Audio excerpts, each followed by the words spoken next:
Avui és una versió una mica més reduïda per circumstàncies diverses. Tenim aquest costum d'enviar els nostres doctorants fora i n'hem enviat potser un munt a fora, tots al mateix temps. A més coincideix que aquests dies hi ha un congrés estatal d'economia aplicada on també hi ha una part important del centre de recerca i del departament que són, i doctorants que són allí, i a més tenim baixes mèdiques d'última hora, algunes d'ahir, algunes altres d'aquest matí a les 6 que enviàvem algun correu en aquest sentit. Per tant, doncs, seran, i encara falta gent que ha de presentar, vull dir que aniran arribant, i exàmens i gent que s'ha de canviar l'hora, i per tant serà un programa una mica diferent, més curt.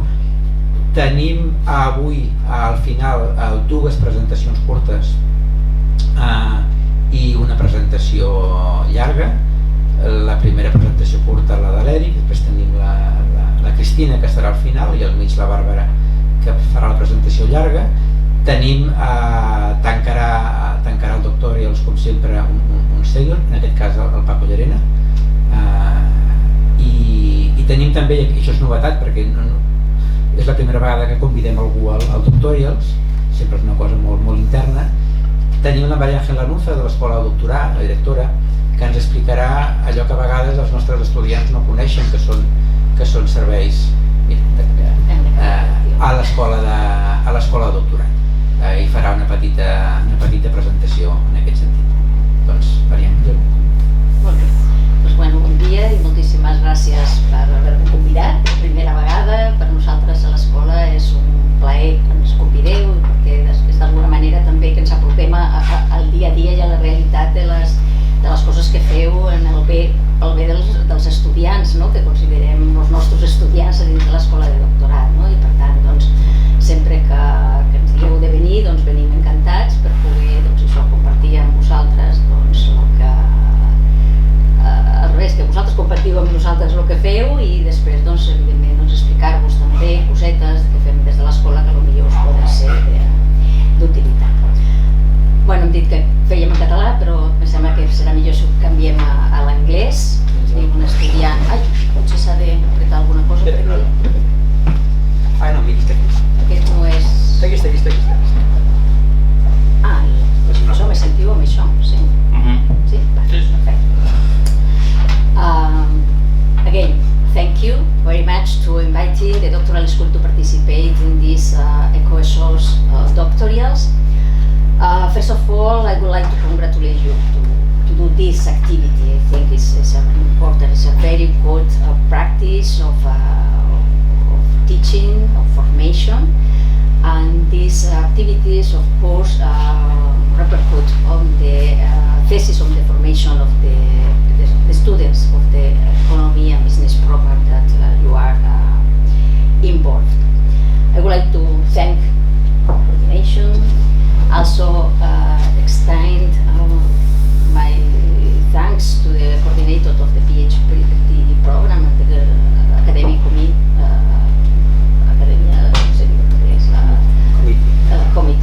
academic, because I know that they join with you, always are looking for the best of your students, and for ensuring the quality of the thesis of the students, but also the recognition in the academic world and in the social environment.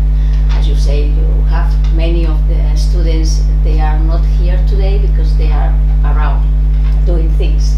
So this is important. Probably it's more important that they are around than here.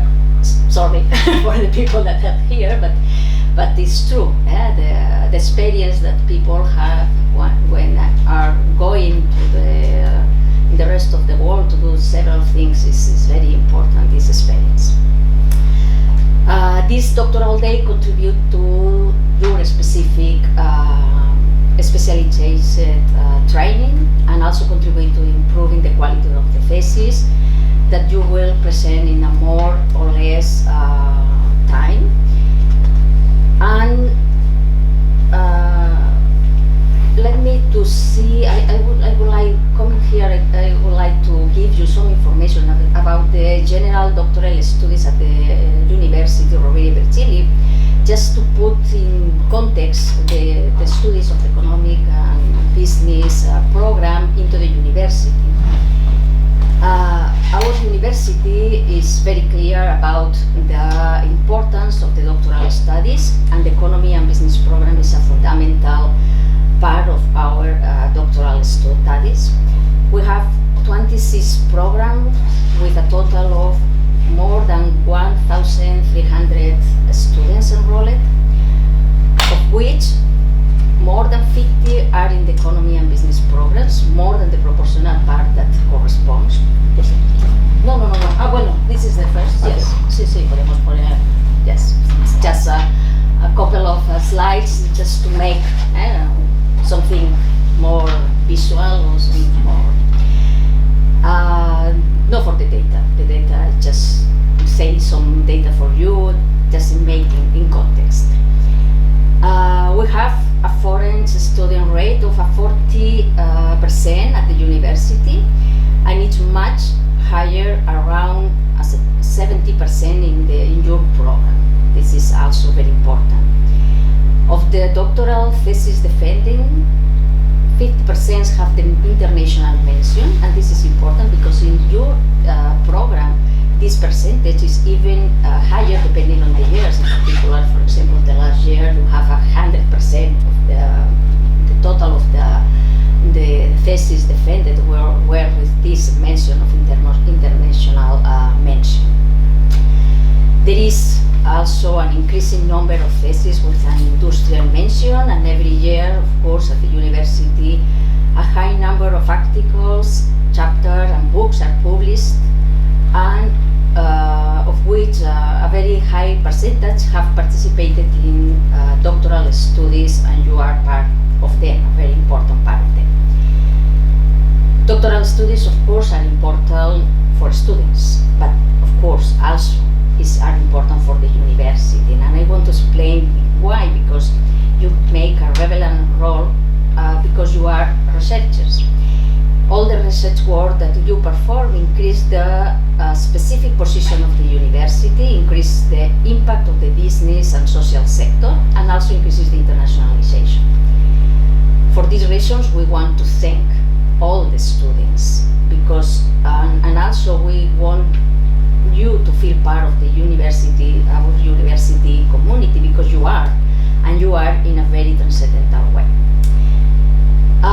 Just referring maybe to this slide that we have here, I would like to send from the School of Doctoral a couple of messages, or even better, maybe just remember you the two main objectives that you for which you enroll in the doctor.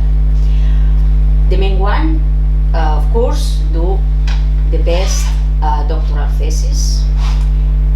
That means following the principles of the scientific method, innovating, doing something new that contributes to improving our society. You are responsible, don't forget this, for moving forward the frontiers of knowledge. You are researchers who push the boundaries of the knowledge. And furthermore, you have to do this well, with rigorosity, ethically, in every step you take, with flexibility, persistence, criticism, open-mindedness, etc. Many etceteras that you know, and you have innate talents, a background to do this. The second objective is to train you in all those skills you need to develop your doctoral thesis. One of these activities that you do to do that, to training, is this doctorals day. This is very important, but also to carry out research stays abroad, as we made today. There are many people that are in this situation. All these contribute to the internationalization of your thesis, and in the future your professional career. But also we have, you must also try to enhance your transversal skills, and this is also very important because will be very useful to you to perform better in the activities that you will develop in the future. That is why I encourage you to sign up for courses that our university organizes. There are many, but of course, if you need something more just let us know. And I know that you have several things about your specific themes that maybe needs to improve in some circumstance, and I think the people that are in the direction of your programs contact to the school to see how to manage this. So please do this every time that you need. We have in this moment, maybe we can remember the Open Learning Program. That is a program that you can just apply to go to listen classes in any of the courses that our university is doing. In degree, in master, just contact with your supervisor, contact with the responsible of this course, and make an agreement and go to the class. It's all that you have to do. It's all. But we have also many other courses that are given through the ICE of the university that also learn about the transversal competence, like I have here some ones, learning, digital competence, communication, scientific writing, interpersonal relations, the business world, intercultural relations, teaching and supervising, things about cognitive, intra and interdisciplinary collaboration, leaderships. There are many. But again, if you need something more, just let us know. Now, if you want, no, I do. Yeah, sure. The other. Porque están animadas. Okay. I thought it was one. We have the PDF if you prefer. We have the PDF. No, it's no problem. It's just because I have in the school they prepare this part of here, and they sent to me this morning and the last time, and I didn't see that it was like in movement. It just saw only one slide with all the images together.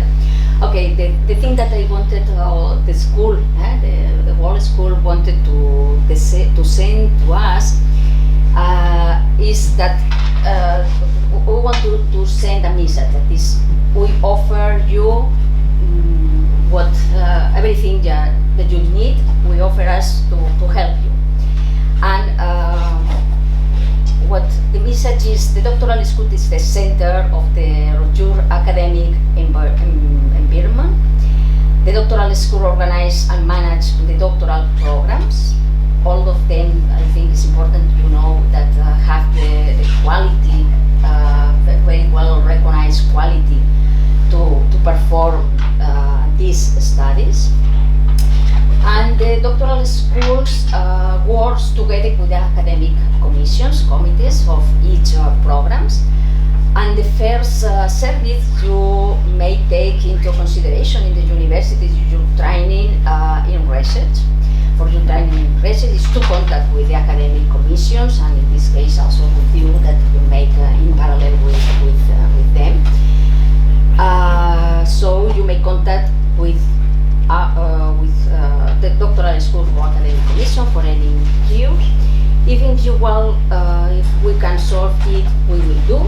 If not, we will ask to someone that help us to do, because there are many services in the university that are making many things for the doctoral students. I think probably here this transversal, for example, for general training in the university, we work with the ICE language service, where you will get training on teaching, dissemination, for research, publishing, language, etc.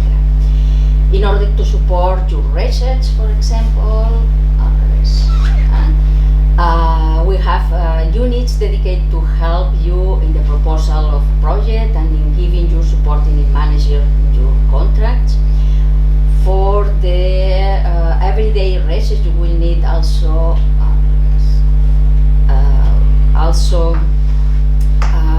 previous knowledge about the state of the art. Traditionally, you will spend many hours in the libraries, but now we have powerful service for learning and information resources in the CRI. which offer many services, physical and online journal and books, working areas, all this, laptop lens service, maybe you don't need this, it is an important also thing. Training for publishing, research identity training, open science, institution repositories, and interesting examples of all as the available resources in the institutional CV curriculum that we call EDIS. I know probably you know, but it's important that all the PhD students go to the EDIS and make this their curriculum there through this platform, because also it's useful for you when you apply for several things, and also for the university, because the university take from there all the information that need to perform the day by day. Also, we talked several times here in the today. Now I talk about the mobility. Also, the URB also offers mobility funding for international stays. Please ask. You can apply for funding in the International Center for the Erasmus Plus course, or many other mobility courses among the university networks, or even in the program that you are enrolled. As a final point,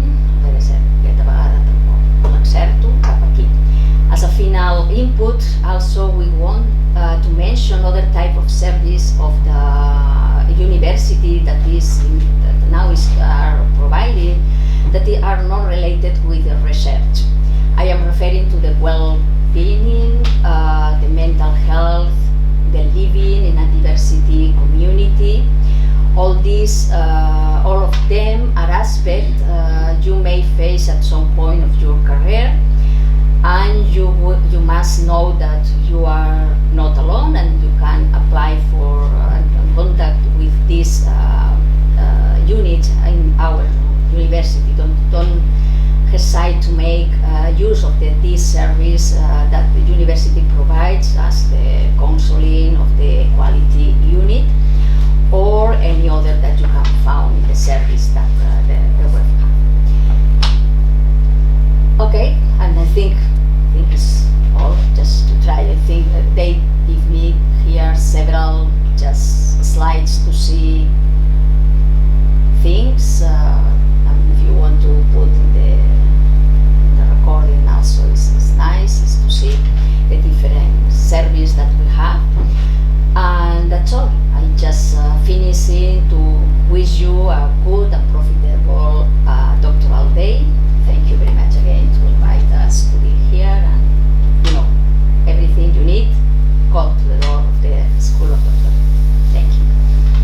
Okay, thank you very much, Angel, for being here and for supporting this event. I don't know if any of the PhD students has any questions for you. Or Yeah, I'm just wondering, I don't know, because I use some course, I don't know if you have any specific services for the international students? the international students, you know that there is the international center, and everything that you could, They are totally helpless. you make through that. They're completely helpless, because every time we ask for something, they say that it's not, we don't, No? it's not our business, no. Okay, so They never helped us. I make note, and we will talk with them Yeah. that it's not possible that they do that. For international center, they have, if you have some, and always that you found something like this, that they, okay, yes, it looks like the right place is that, in this case, the international that's center, but they problem. are not Never doing hear you. anything from them, no events, no help, nothing. Okay, so it's just like everything- they don't exist. No. Always that when in any service of the university, if you go there and you don't give the answer that you expect, just please call to the school, and then we will call again there and say, okay, this is, because sometimes we think that the things are working well, and maybe not, because we didn't know. So please, this is very, we take this part very, very serious. So any problem that you have, please let us know. Okay. said that I wanted to manage today. So please do that. So both to the doctoral school or to us, the research center or the department, because Yeah. at the end they are there to provide services. If they are not providing these services for you, I think they try to focus on all people coming to the university, and once they are inside, they think that you don't longer need these services. But as international students, you still deserve this kind of support. So please tell us, but tell us when you have the problem. No later. Yeah, not later than that. Yeah, because when and it's important to say that when we, like me now, that I am here, and some people you say, and when one people like you today say, okay, something, there are many other people that say, okay, I have also problems, I haven't say anything, and then they also start to ask, and then we can put the solution of the problems. So please. Okay. Okay, thank you very much, Maria Angel, for being here and for all this explanation of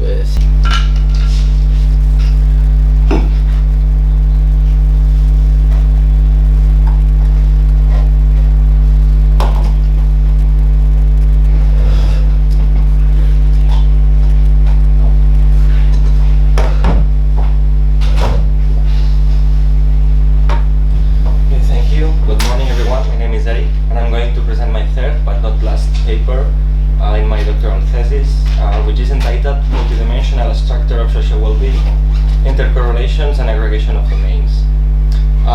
First of all, I want to say that it's not finished. In fact, there are a lot of things that are still open.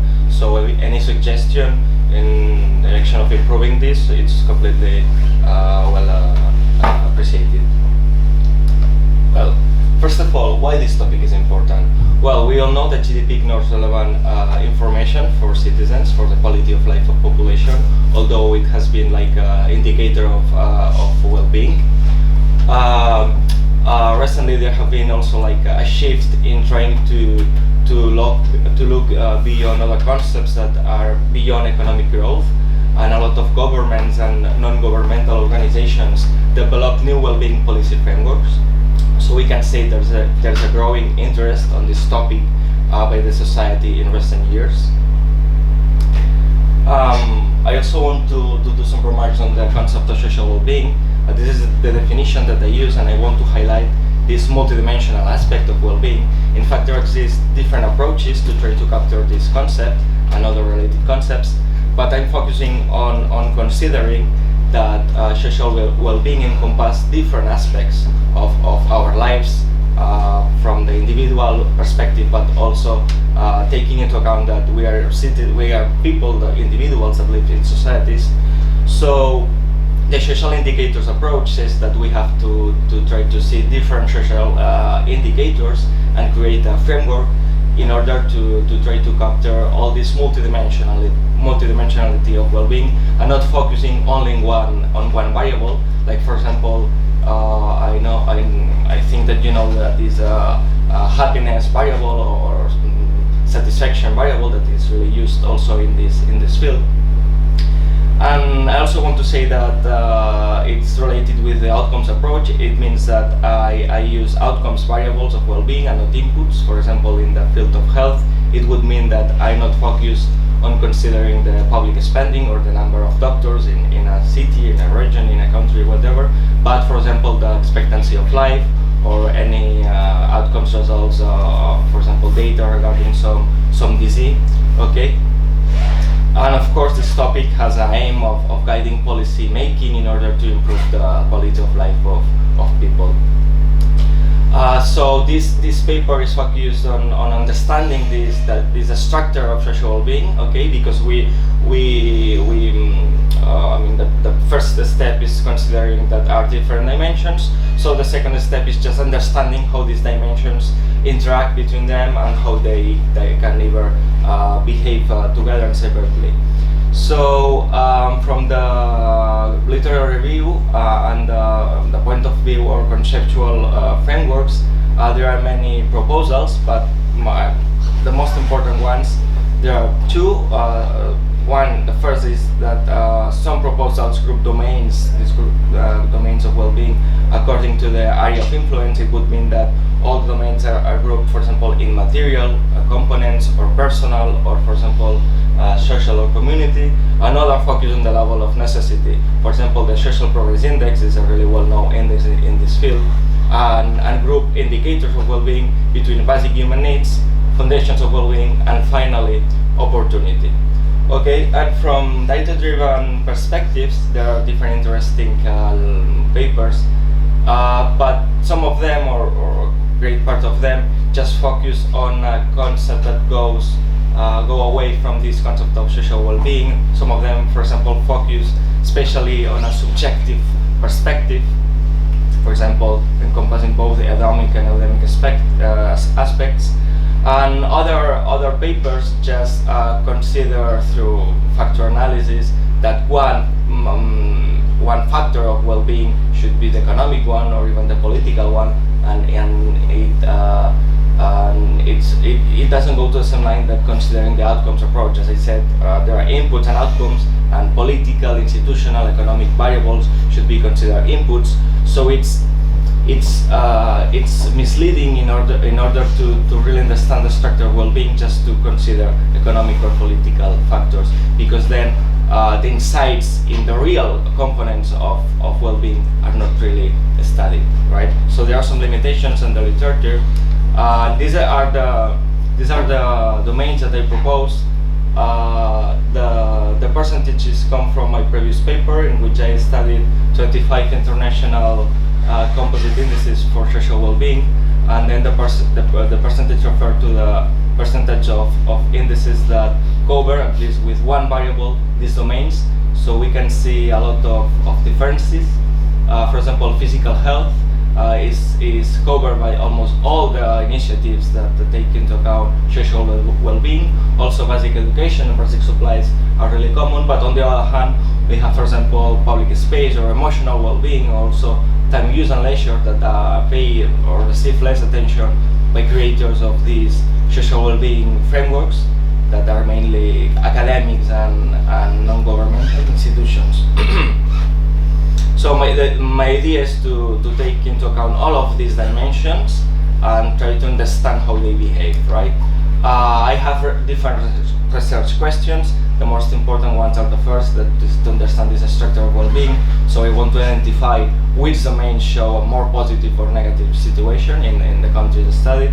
Then identify the most contributing domains to social well-being. It means that some of them have higher multiplicative effects to the others, so it's important on the policy to focus on these domains that try to that they improve with the highest level the quality of life of people. And then I also want to determine these like data-driven factors, like group of domains, right, of social well-being. Then on the other hand, I also want to identify the determinants of these dimensions of well-being, and I group two kinds of indicators. On one hand, these domain-specific inputs, as I already explained. It could be the public spending or the number of doctors. Sorry. And also external variables like GDP, economic resources, inequality, happiness. Sometimes it's not always the determinants, but even some correlations, because I know that some domains are more related with these economic resources that we need, and some are completely more subjective. So it's interesting to see which are really the inputs that really affect each of the domains, and not just consider well-being like a unique concept. And finally, also analyze and assess the country performance. So I want to identify the countries that provide greatest and lowest social well-being. Also identify the key areas of over and underperforming of the countries, and also identify a group of countries according to the final scores, but also this complex structure of the well-being. And finally, regarding the empirical strategy, now I'm constructing a database for social indicators, and right now I'm working with more than 200 indicators, and I have some challenges. The first is that there's a problem of data availability for some of the domains. For example, in here Some of the domains that are on the bottom maybe are not in the bottom because academics consider that they are less important, but because of the availability of data, right? For example, when we talk about public space or living area, most indicators are city-based or region-based, so sometimes it's difficult to extrapolate it into national terms. And yeah, there's this challenge of finding data for all the domains, and even some particular aspects inside the domains. And also it's important because sometimes this data is available for just 1 year. There's a survey or something, but if you want a panel data in order to have a better data set in order to find some causality, then you have to choose between having this longitudinality or this informative complexity. And also there's the problem of having a small sample because this paper is focused in more developed countries, so it's working around 40 countries. So having just only 40 observations and just a cross-section is difficult for some methodologies. And then the techniques that I'm using basically are rankings and distributions for the domains and countries, of course correlations really used in this field, some multivariate analysis, especially the principal component analysis and the factor analysis, in order to understand this structure of well-being. Also in the context of assess countries and see which are the types of countries providing this well-being. So studying the profiles and also define some socioeconomic threshold in order to divide countries according to the level of providing this well-being, and also cluster analysis, and finally the fuzzy analysis that is really interesting in order to identify causal interactions of the components, of the inputs to this well-being. That's all. Thank you for your attention, and any suggestion? Thank you. I think that Aurelio is going to give you some comments. Yes. I think it's interesting regarding the methodology. Also, you can consider the use of decision trees or even random forest, because it's useful for classifying complex data.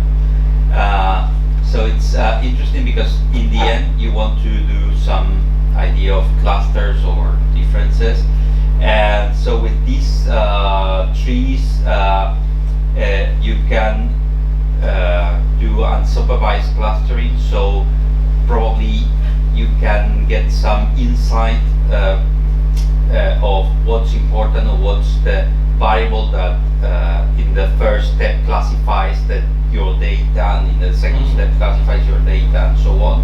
Probably is not the final step for your work, yes, but probably probably it's interesting to do this.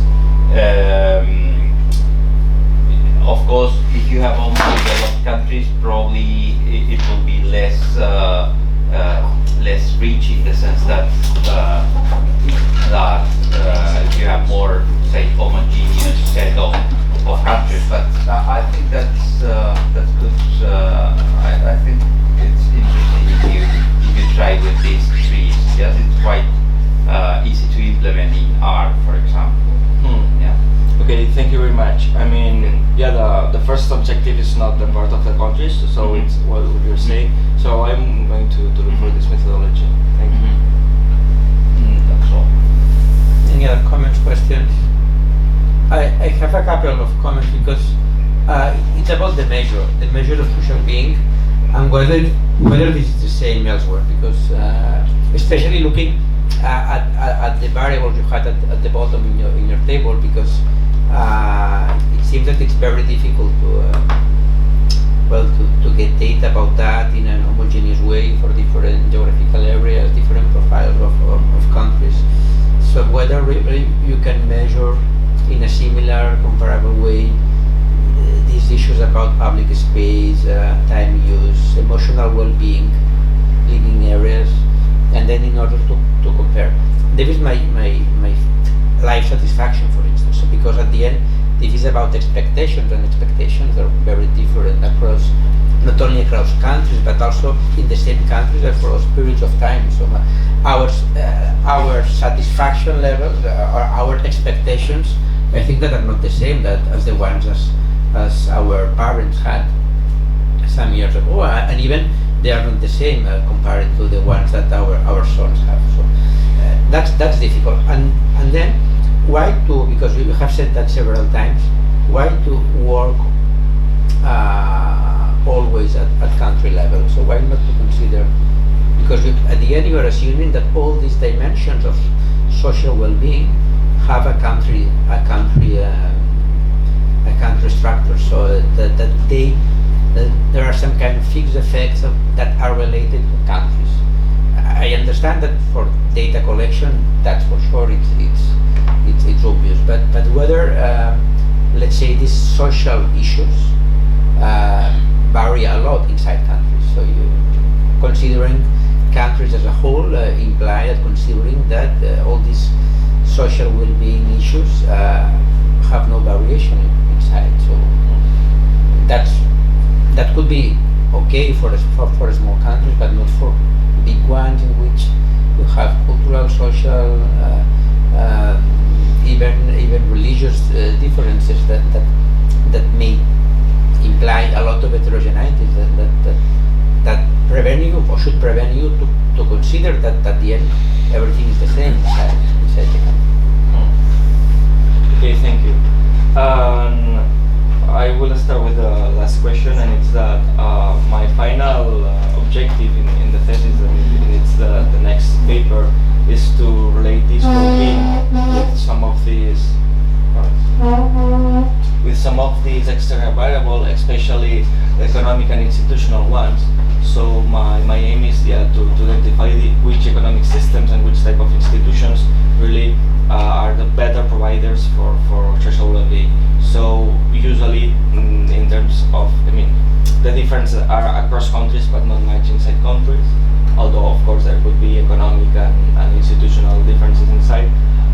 So I was creating this data set for both papers, so at the end I just focus on this idea of understanding the factors that provide this well-being, and also I will consider the inequalities. For example, there are all the data that I can regarding regional inequalities in the most important variables I will consider in order to try to control for this.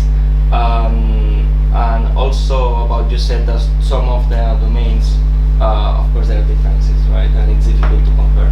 It's for the reason that I'm focusing on most developed countries, especially the OECD, so differences and heterogeneity and culture are not as different, but so yeah, there's this point. And also the life satisfaction is a variable that is usually inside these frameworks, but I'm going to keep it outside and see the correlation, for example. But thank you. Thank you. Any more comments, questions? No? Thank you, Eric. So let's move to Barbara, in the second presenter.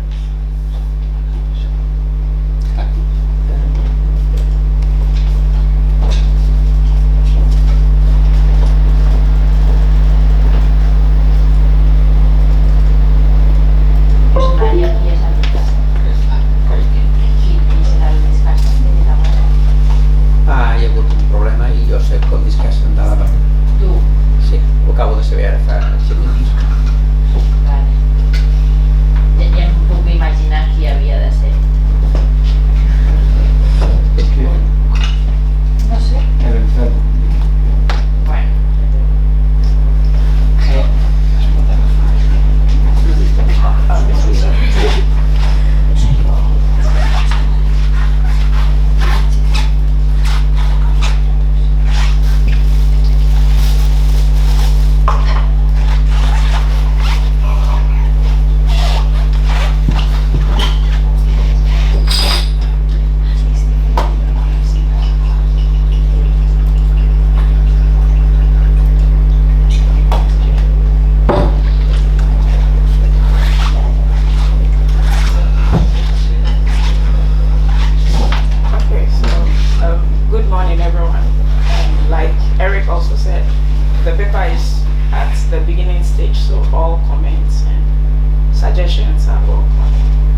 Okay, so I'm presenting, this is my second paper, which is titled The Impact of Pension Policy Reform on Fertility in Ghana.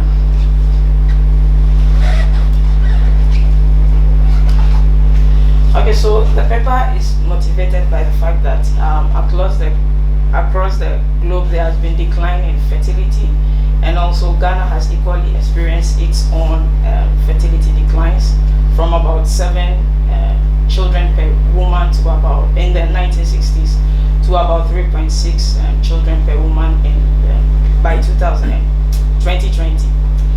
Quite a number of studies have attributed this decline to contraceptive use, family planning, and also the increase in education levels of women.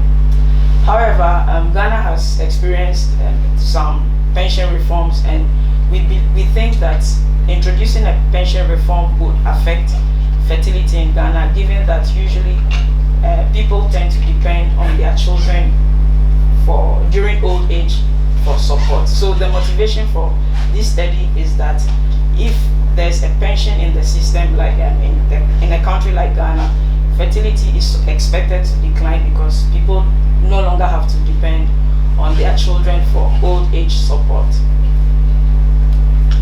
Okay, so a quick look at the literature. For instance, BAO 2021 indicated that the introduction of pension policy in Indonesia and Ghana resulted in the less practice of matrilocality and patrilocality. What that actually means is that because of the introduction of the pension policy, people or parents no longer have to live with their children. For instance, mothers living with their married children or fathers living with their married children during old age for support. Also, Shen and co-authors found that in China, the introduction of a pension policy had decreasing fertility effects on especially well-educated women and also women from high-income families. Feng and co-authors, also using historical data, found the same effect in Germany.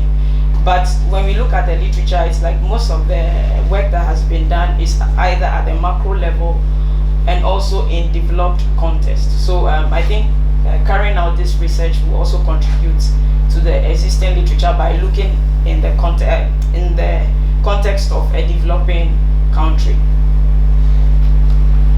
Okay, so what this paper did is to look at how the introduction of a pension policy in Ghana affects fertility. So we use the difference in difference approach. Actually, it's an intention to treat approach because we don't explicitly observe the people who receive the pension. And then we found some results, and we saw that yes, indeed, the introduction of the pension policy has a reduction in fertility effect. Okay, so just to give a bit of context to the policy. So in 2010, the government of Ghana introduced a new pension reform where employers, like it's in 3 tiers. So the first tier is when employers are expected to contribute about 13% of their employee salary, and then it's mandatory. Then the second tier is when workers themselves are allowed to contribute about 5.5% of their income, and so that when they retire, they'll be able to receive these contributions in the form of pensions. And then there's a third tier where it's for those who are in the informal sector, those who do not have the documentations to participate in the first and second tier have the opportunity to participate in the third tier of the pension policy. Okay, so to look at the fertility trends in Ghana, this is from the data set we have. We can see that over time, from 1991 to 2007, there has been decline in fertility, and also we try to look at different age cohorts. We see that overall there has been decline in fertility when, for instance, from age 45, cohort 8, 45 and above, there has been decline. From 30 to 45, there has been decline, and even from 15 to 30. So overall, over time, there has been decline in fertility. So what the paper wants to also add to the literature is how to explain this decline in fertility over time, looking at this pension policy reform. Okay, so for methodology, the empirical model is motivated by extending the overlapping generation model by incorporating pension policy. So we try to estimate this empirical model where Y is our measure of fertility. In this study, we used the number of children as a measure of fertility, and also if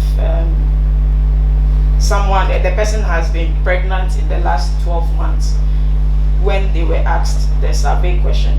And then we also interacted the treated and the post. So the treated, I think I'll talk about that later, how we categorize the treated. And then post, since the law was passed in 2010, all the data sets that was collected after 2010 is considered as post.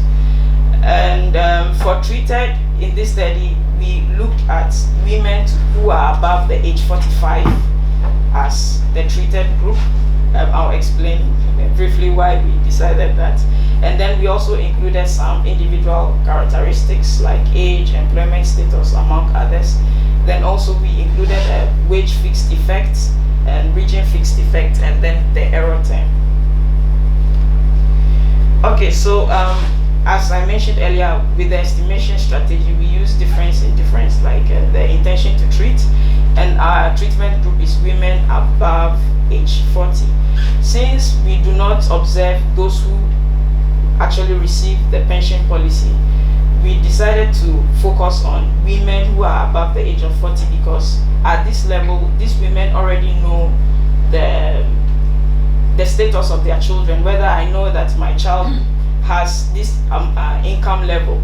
So if I know I'm not going to receive a pension policy, I already know the status of my child, so I can decide to give birth or not to give birth, depending on whether I'll be receiving this pension or not.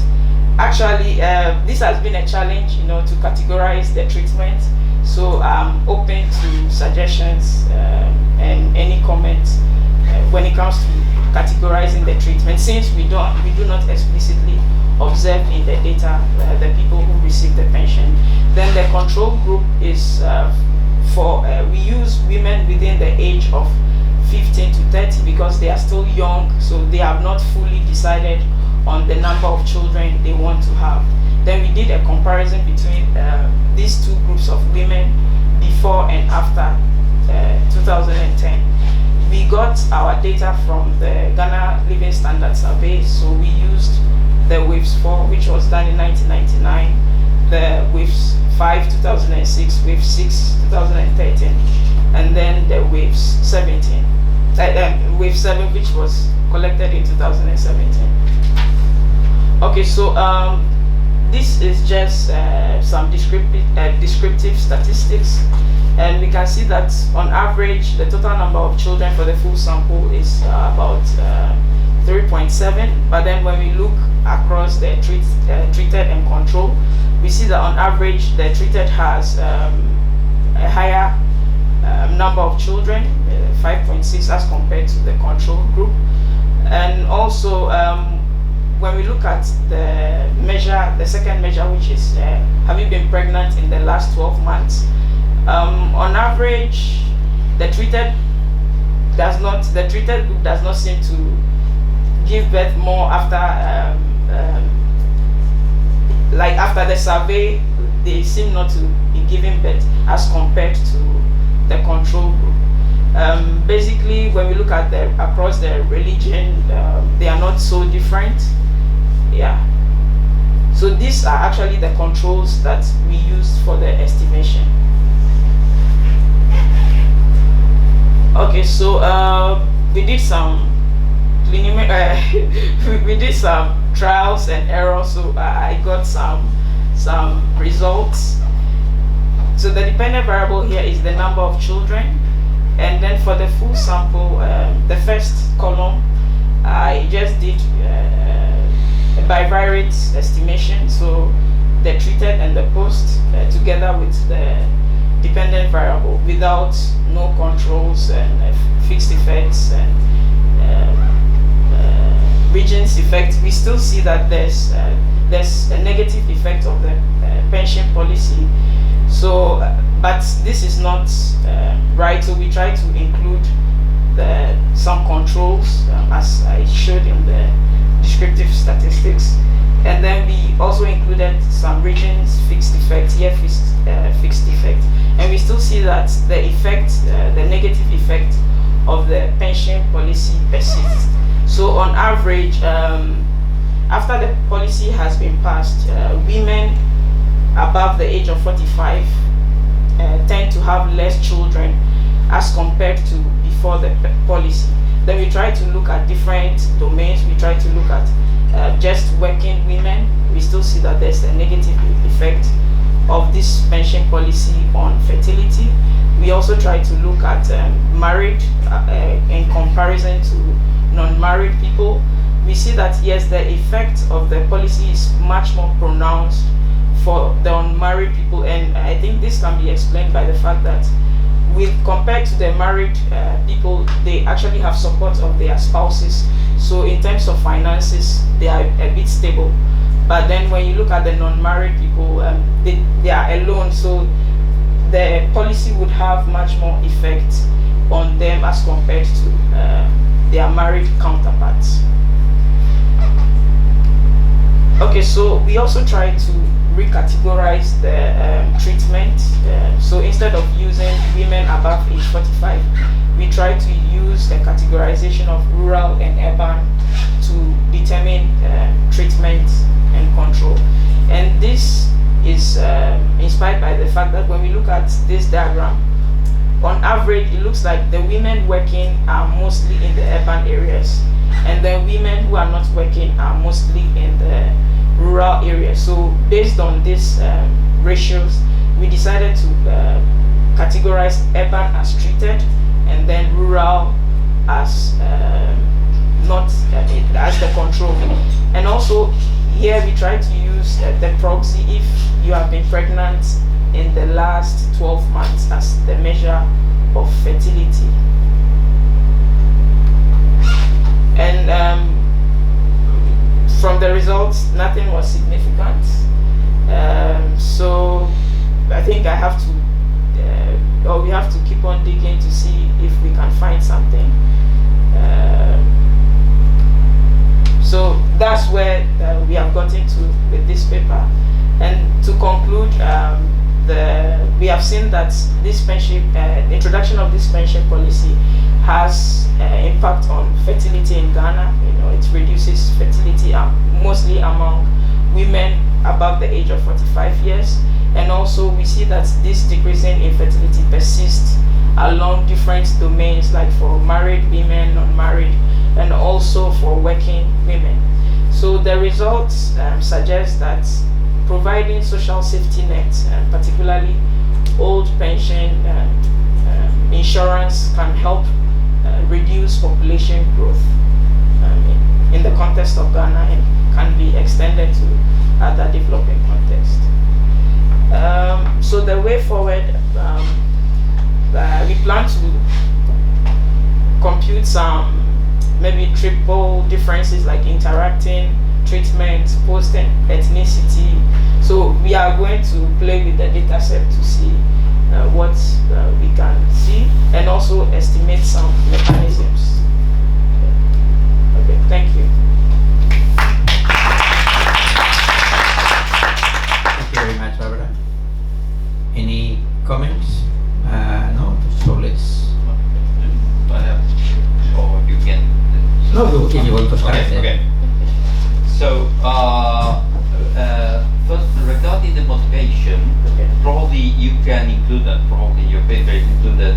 There's a classic book, Treatise on Family by Gary Becker. Okay. Yes, it's a classic, it's an old one, yes, but the idea is that the author is a Nobel Prize, and he wrote a lot of precisely explaining that, especially in rural areas, basically having more children is providing your own social security. Yes, so that's so I think that motivation is nice.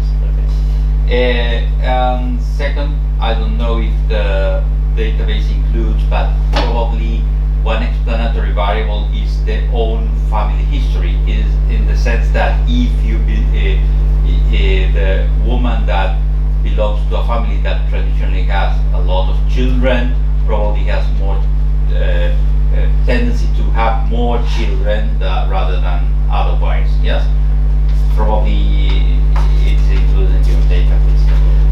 And well, and just as a detail in your tables, it's nice if you put when you put the 3 stars is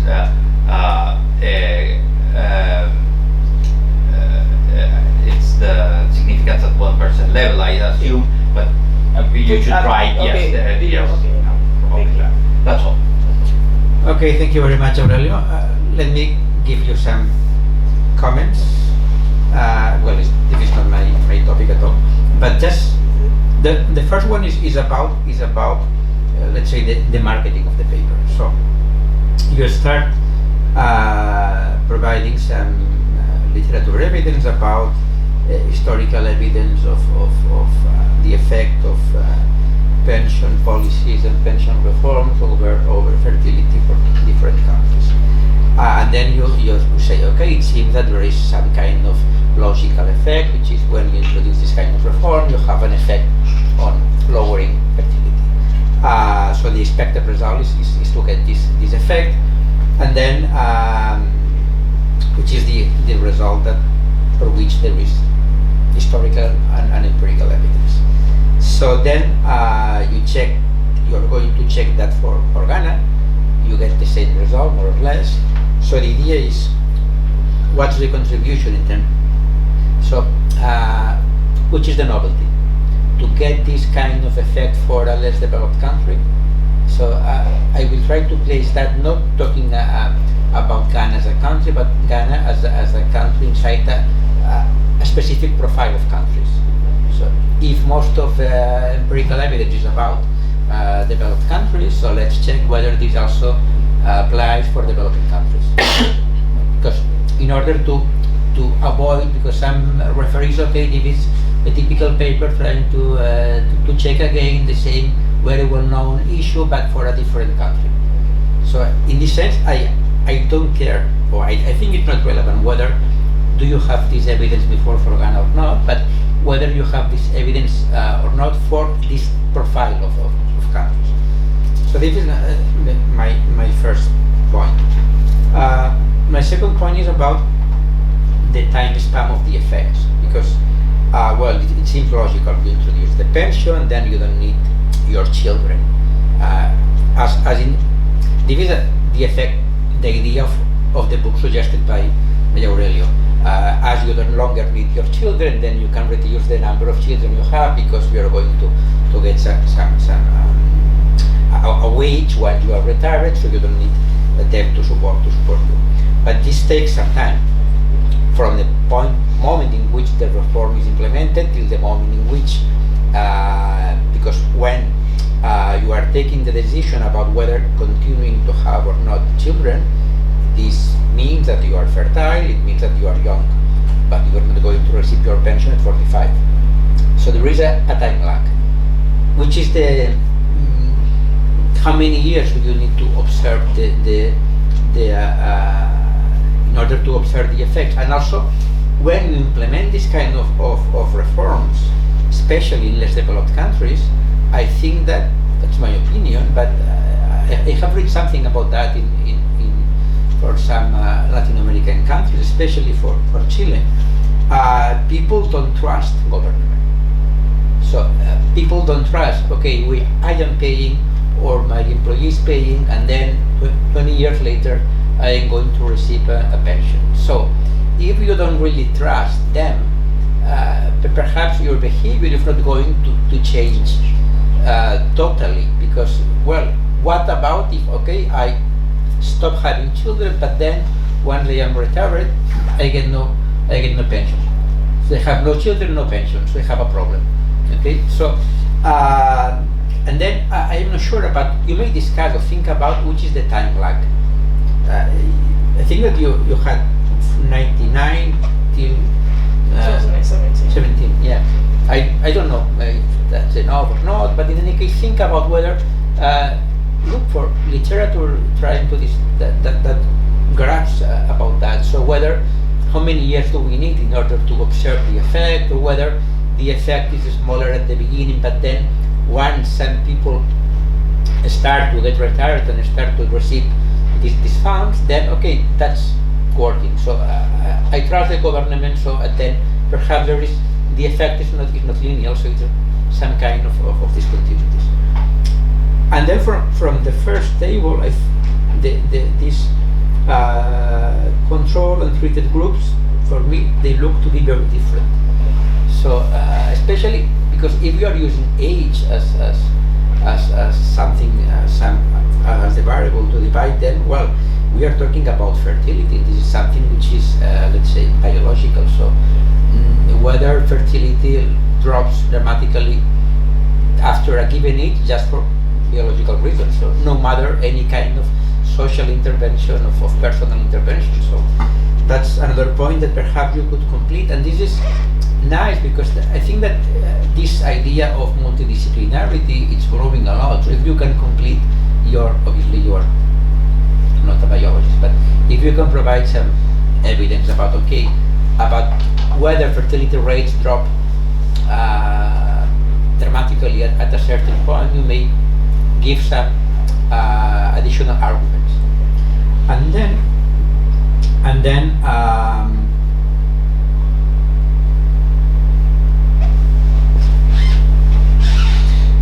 yeah, because first you have this control and treated groups, and then you change. Okay, let's try. What about this dimension, urban, rural, and dimension?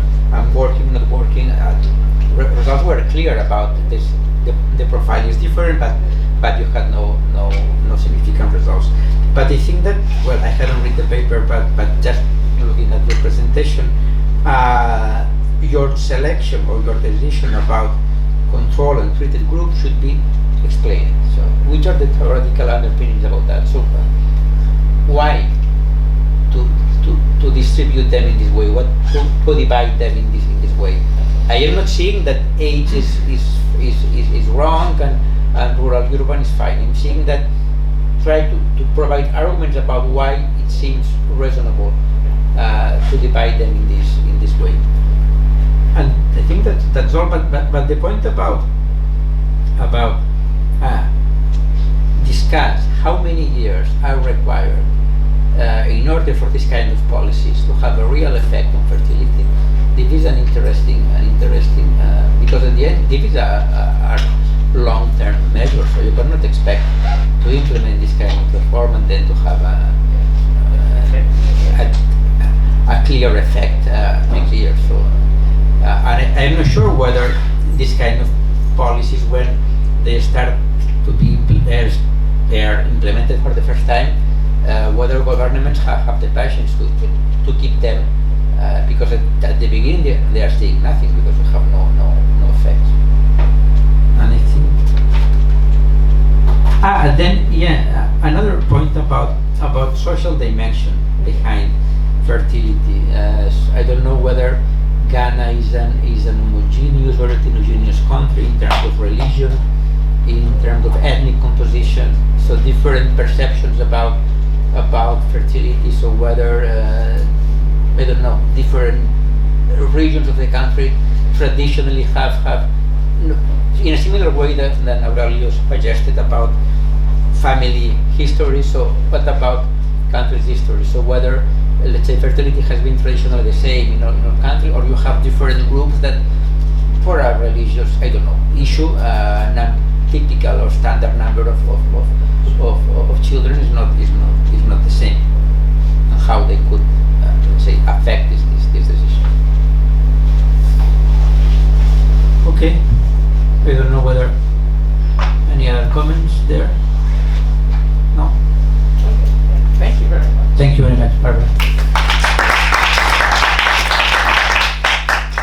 So let's move to the paper by Cristina.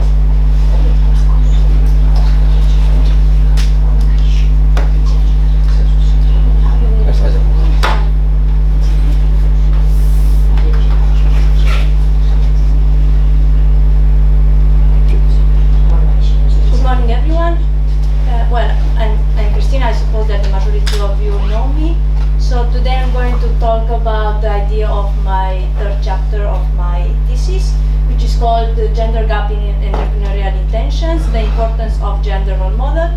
This paper is joined with Luis Diaz-Serrano. So before I begin, let me introduce you a bit in the field. So entrepreneurship is considered an engine for technological process, for economic development and the growth of a country. On the one hand, it was found that entrepreneurship is a stereotypical male career. Also, it was observed that individuals are continuously exposed to entrepreneurial role models in the media, which in the majority of the cases are males. And also in the entrepreneurial case studies, independently whether they are for adolescents or for adults, these studies are predominated by males, like Steve Jobs, Bill Gates, or Henry Ford.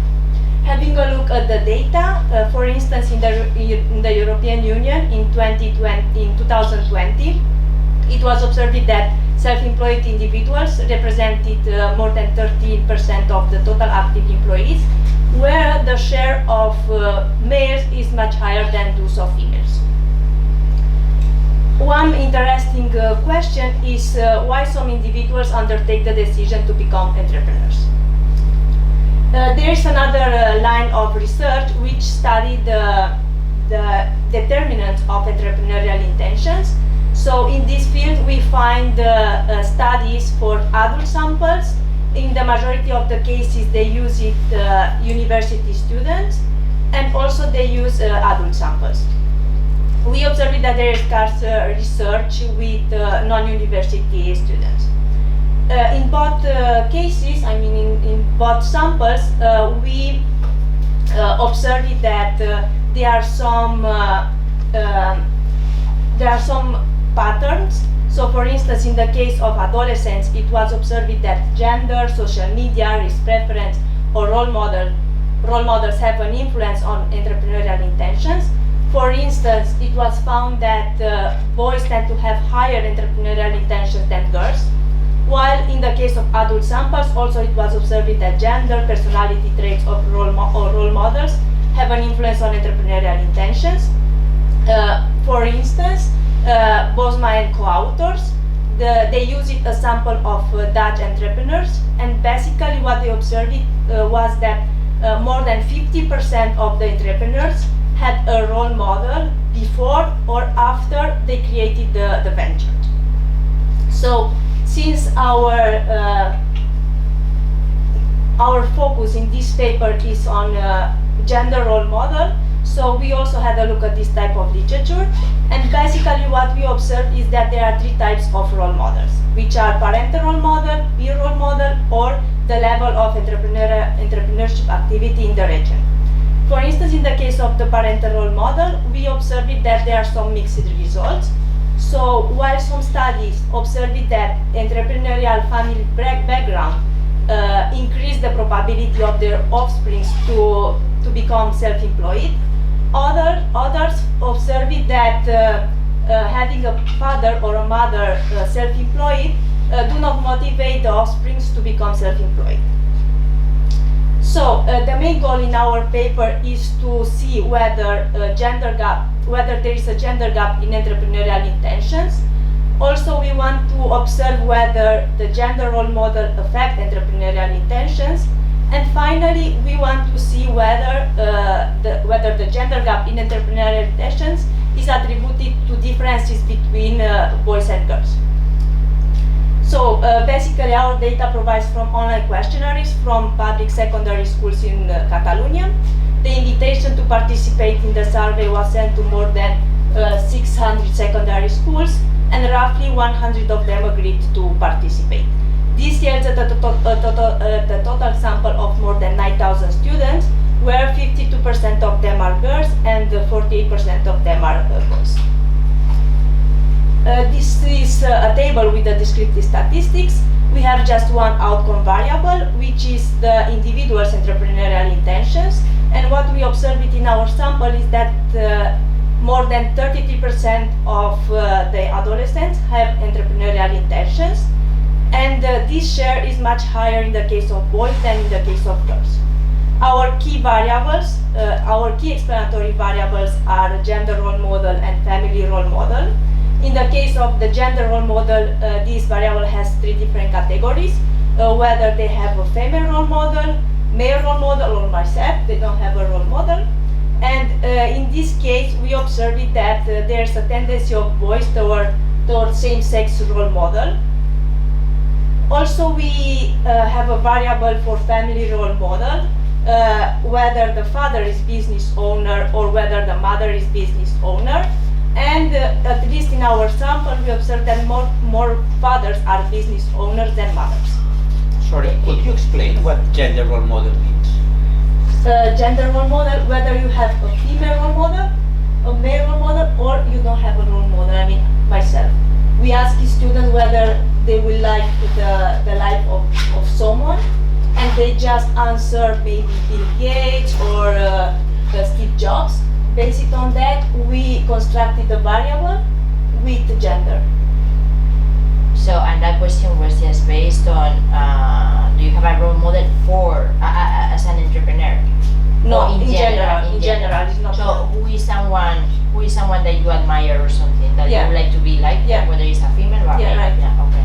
Yeah, sorry, Christina. Let me ask you because I need to discuss your paper, but I haven't read the paper. But I mean, I didn't get it.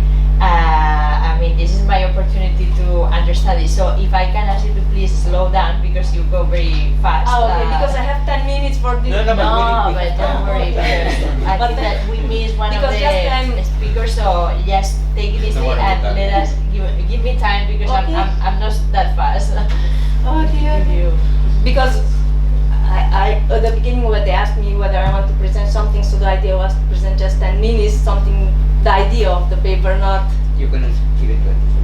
Okay, but okay, so. And for the family role model, the same thing, or how for do you family construct role that? model, no, we have a variable so students can answer which is the employment situation of their parents. Mm-hmm. So based on that, we created a variable whether they are business owners or not. Sure. So about this issue about the gender role model, if I say I admire, I don't know, a female entrepreneur, that would give me a female role model? But not entrepreneur, I mean in general. Yeah.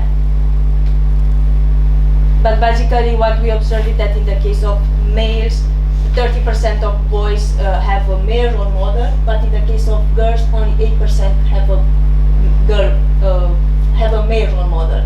So there is a gap in the case of male role model, and in the case of females, only 9% have in the case of girls, only 9% have a female role model, and boys, only 1% have a female role model.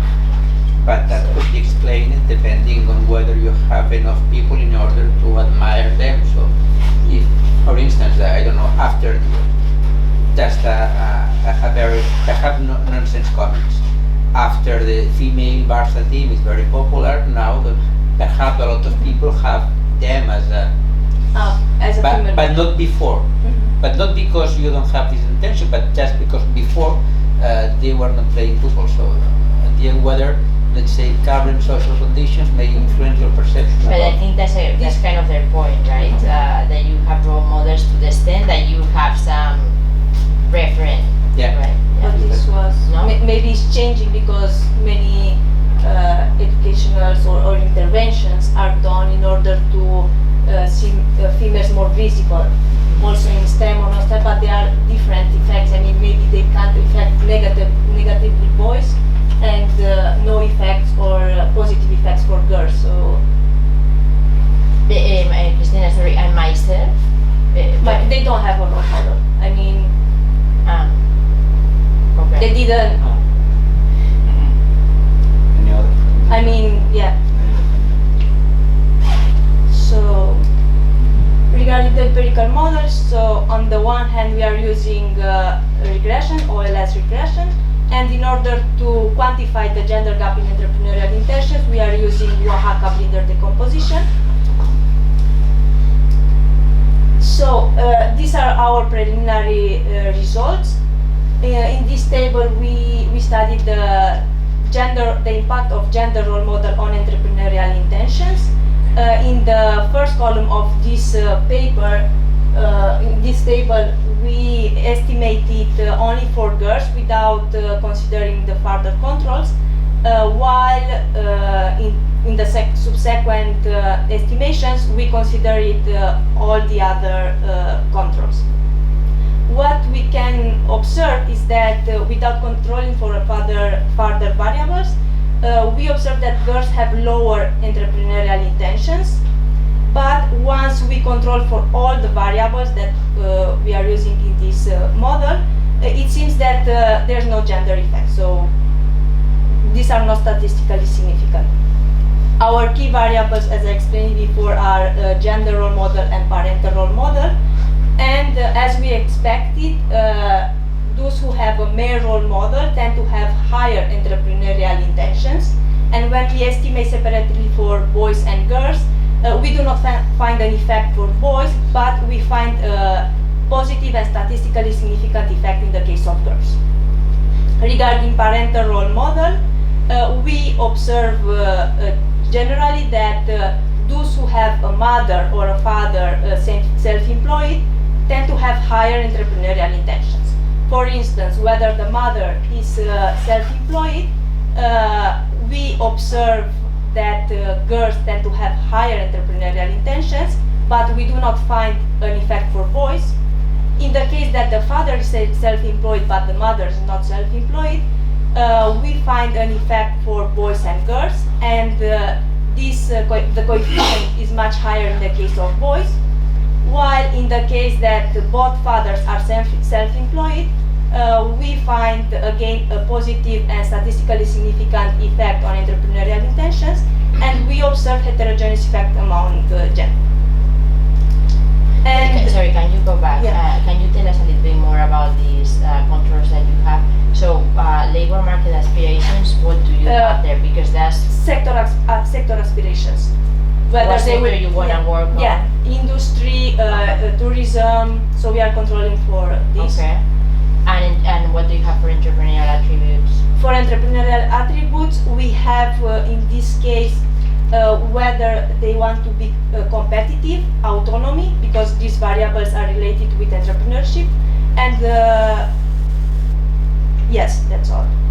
So yeah, also questions risk, that you ask them to kind of and also risk aversion. To kind of elicit their other attributes, right? Yeah. Okay. So, and in the individual and family characteristics, I guess you control for income. Some sort of income. For income, no, but we control for birthplace. We control for number of siblings. Also, we control for whether the father or the mother has university level. Okay. I'm just thinking of whether you somehow control for the socioeconomic status of this family. But the university, let's say that no, it's it's one, but it's not it's not all, right? Yeah. These are the variables that. And the skills. Skills, whether they have math skills, effort skills, or let me see, commercial skills. You mean the specialties at the high school, or what? No, we ask students to evaluate their skills, and they had a Likert scale between 1 and 5, I think, if I'm not wrong, and they have to place themselves on that scale. Yeah. So I'm very good at math, or I'm poor at Yes. math. Okay. Yeah, in the notes I have all the. Yeah, but like I said, Christina, I don't have your paper. I haven't read the paper, so. But it's not done yet, so we are still working on it. Yeah. Okay. So, Thank you. well, regarding the decomposition, so in this section, what we did is we did decomposition for 3 different scenarios. For the full sample, for those students who have been enrolled in the 10th grade, and also those students who have been enrolled in vocational training, joined with those students who have been in the 10th grade, but they want to enroll in the next year in vocational training. What do you mean by vocational training here? Ciclo formatiu de grau. Okay. I don't know, lower vocational training. Because we don't want to focus only on those who want to enroll in university.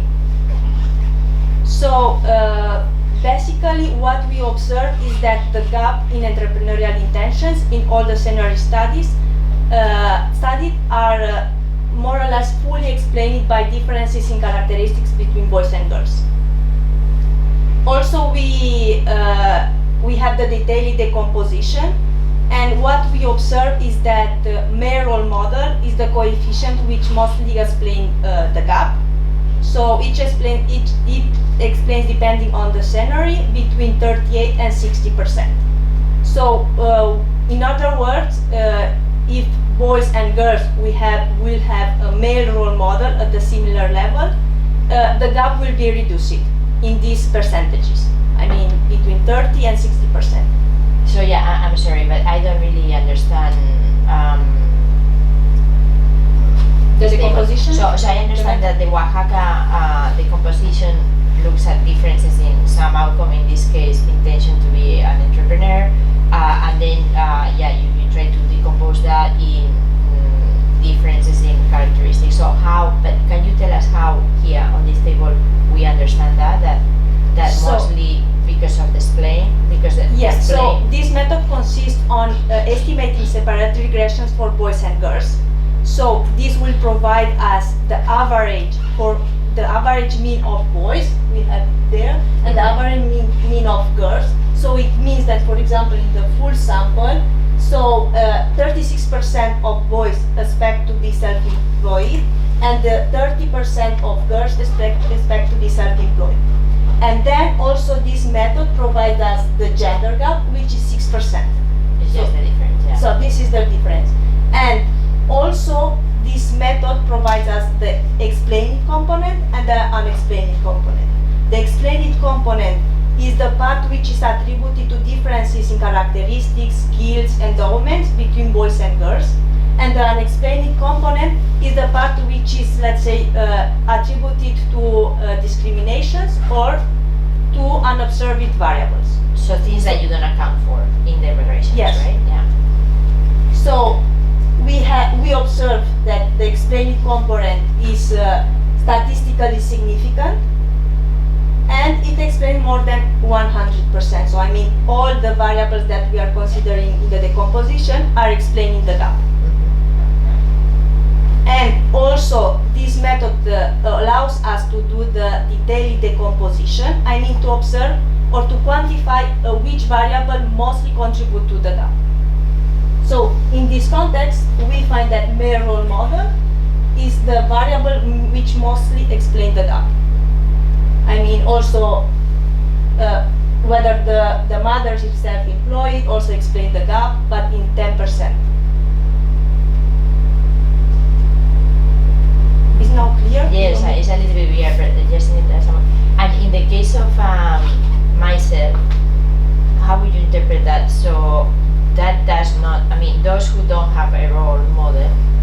In the case of myself, is negative. So I mean, if boys and girls will have similar, let's say, they will not have a role model. Yeah. They will be similar, so the gap will be increasing. But also, when we interpret these results, we also the gap will be increasing or decreasing? Will be increasing. But it's negative. Yeah, this is the interpretation in this context. So the gap increases if the referent is male or myself? No, the gap increases. It depends on the whether it's positive or negative. Yeah. In the case of male, is positive, but whether boys and girls have a similar role model, the gap will decrease. But also Right. also it depends on Yeah, so, when so we having interpret a main this role method, model, yeah. when we interpret this method, we have to look at the descriptive statistics.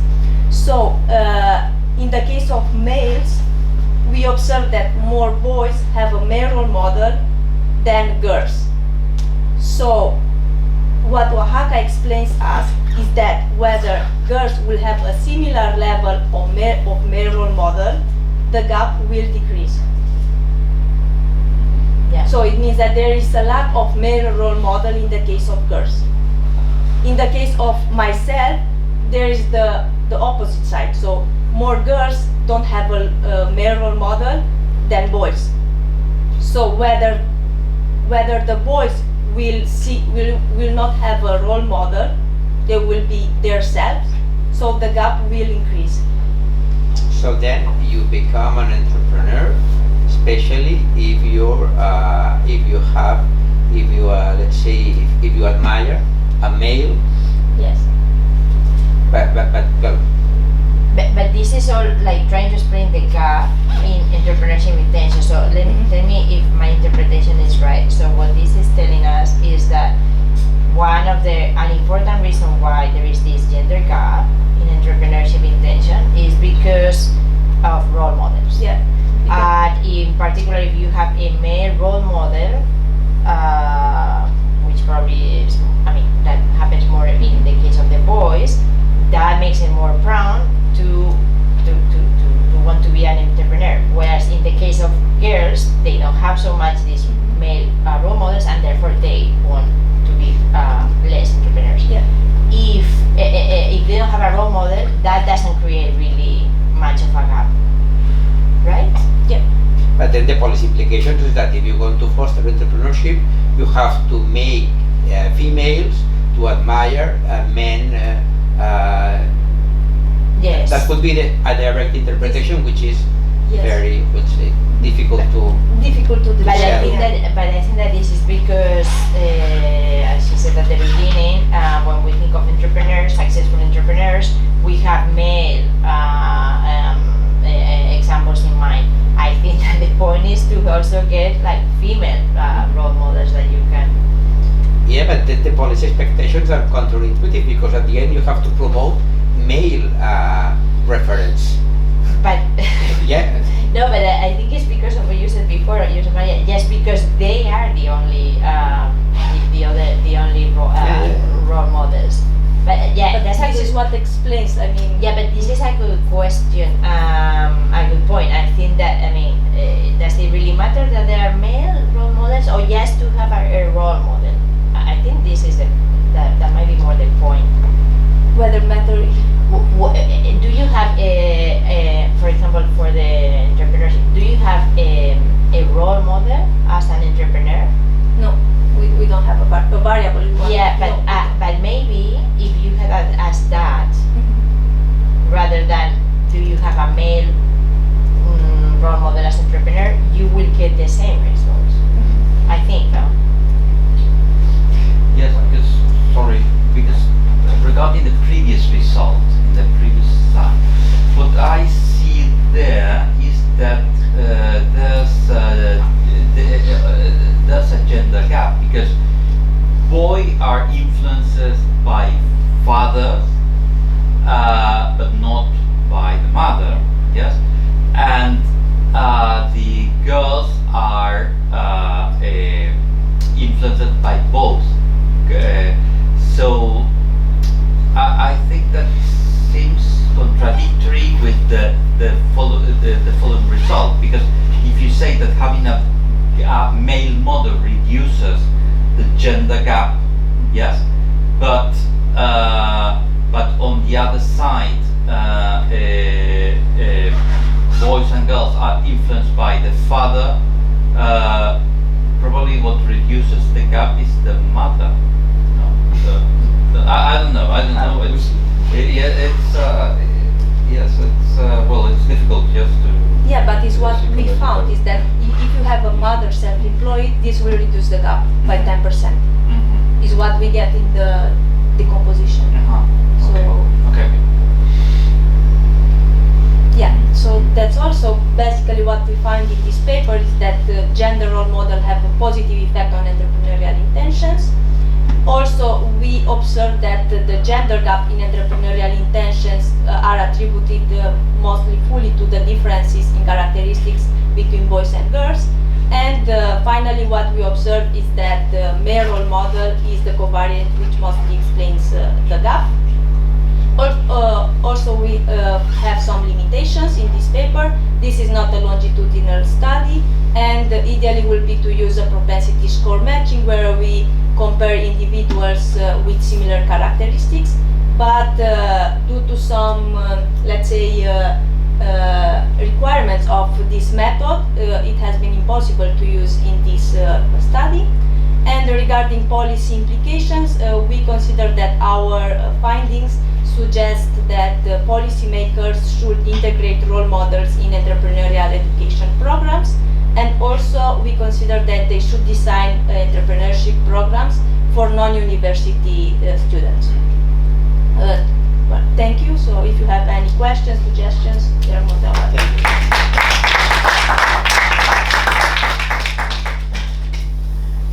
Okay, so now let's see whether I can say something useful. Okay, so about the motivation of the paper and the general packaging, I think that you have a lot of things there, right? And you have a lot of papers you cite. So you could streamline that a little bit and make it more focused on, you know, the gender gap in entrepreneurship, right? Although, well, having said that, because I understand that this is a broader research agenda of you on entrepreneurship, I have also a nice reference to pass you on this idea of learning to be an entrepreneur and these industrial districts in Italy by paper by Virgili and Esquivaldi. So that because you had one paper for Catalonia, so that would be another one. But again, to the main point, I think that for this paper you can do without some of the references and just focus it more on, you know, the gender gap in entrepreneurship, because it is a bit difficult to get, you know, the focus on what you're doing afterwards. Then about the first thing, one of the first tables you show us, the raw data, these averages on the intention to be an entrepreneur, right, for girls and boys. Yeah, there is a difference, but with the standard errors that I saw, I wonder whether it's statistically significant. In my case? Yes. No. No, it's No. not. So that's one of the first things, right? But So, in the literature, yeah, we find that their entrepreneurial intentions are between, let's say, 4 and 14%, depending on the paper, yeah, and depending on the country. if I remember correctly, I think it was like 6 percentage points, right? But yeah, but they're not statistically significant, so that's one thing to at least, you know, be honest about, no? Yeah. Okay. All right. And then the other thing that is a little bit confusing to me is this thing that you, on the one hand, you have, you know, these regressions, and then the Oaxaca decomposition, right? I mean, I don't know, maybe it's just me, but I find it difficult to get my head around, you know, how what is the Oaxaca decomposition, adding, how you kind of, yeah, integrate it with this. So I don't know, either you are, I mean, it would be good to be a little bit clear about, okay, we do this Oaxaca decomposition because this or that. You know I explained that because we are using to quantify the gender gap in entrepreneurial intentions. Okay, I mean, so to see what explains the gap. I mean, why is that gap, no? yeah. So, because we need policy interventions in order to reduce the gap. So then, you have to know where you have to act in order to reduce that. okay, so then the point of these regressions is just to document that there is a gender gap. Yeah. Or not only, and also to see which are the drivers of the gender gap, and our key focus is on gender role model, parental role model, and gender the Oaxaca is really to put some weight to these factors that drive the gender gap. Is that right? Yeah. Okay. So all right. So thank you. I mean, I understand it better now. Okay. And then I think, given that you have quite a lot of information, it seems, I think that you can do more with it. For example, I guess that there are many things that are related. Having a role model, but also your personal attributes and how good you are, for example. So maybe you can use the information you have for these skills to kind of also estimate some heterogeneous effects, right? Because it's not the same. I mean, I guess that the girls who want to be entrepreneurs are those who have role models, male role models, but also probably they think of themselves like good and many different things, right? So they have a high self-esteem. So I think that maybe you can do more to use this information to kind of divide the sample of girls, because you have 2,000 over or almost 3,000. So I guess that you can divide the sample, or at least estimate heterogeneous effects. And all this information, of course, you also use them. It's part of the controls that you use in the regressions to do the Oaxaca decomposition. So what you can explain was this Oaxaca decomposition. My question is based on these regressions where you use all these controls? Yes. So when you estimate the decomposition, so you control for all the variables that you use it in the regression. Mm-hmm. Well, because here down on the bottom part of this table, we only see whether you have a role model, male or not, and the parental role model. But you're saying that you also have. Yes, we do. So it will also be good to put the contribution of all these like, for example, personal characteristics. Okay, maybe I will not. try to do it, but when you are trying to do a presentation, I mean, the table I think is enough big enough to see the results. I mean, in the other presentation I used a bigger table, so it was a bit confusing and you couldn't see. my point, Cristina, is just that is this really everything it is, or is there more? It's like it is, because we don't want. No, my point is that what explains the gender gap in the intention to be an entrepreneur is yes mainly because boys tend to have more male role models, and also father who are self-employed, or other things are also important. There are several, for instance, math skills also, but they explain less than 10%. Okay. Risk preference, also they explain less than 10%. Also we have grades, they explain less than 10%. But you talk about that in the paper. Yeah, in the paper, obviously in the paper. Okay, but that's important information. Yeah. At the moment of doing a presentation, you are explaining which is the most important, and Sure. you don't have time to explain everything. Okay. So let me just conclude by saying that it's good, and given that all the information you have, I see how there is room for more. Yeah. Okay, thank you very much. There is a One question. In this table, This one? when you write explainate is the part of the gender gap that coming from the difference between the explanatory variable. But if you go to the table of the result, in the case of the gender model, the coefficients are quite different. In the girl case, are significant.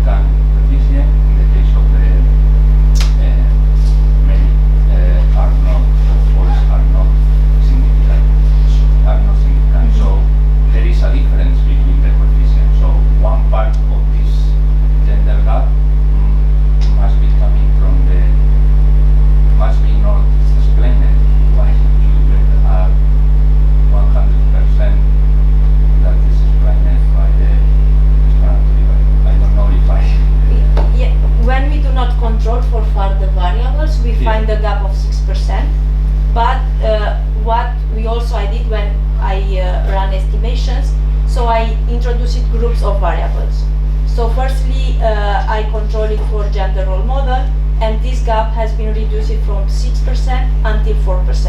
And then once I introduced more controls of variables, and especially when I introduced sector aspirations, this gap turns statistically insignificant. So this is why when we control for more variables, the gap is reduced. The gap disappears at the end. Yeah. So this is what we observed when we did the estimations. Okay, thank you very much. I think it's time for a thank you.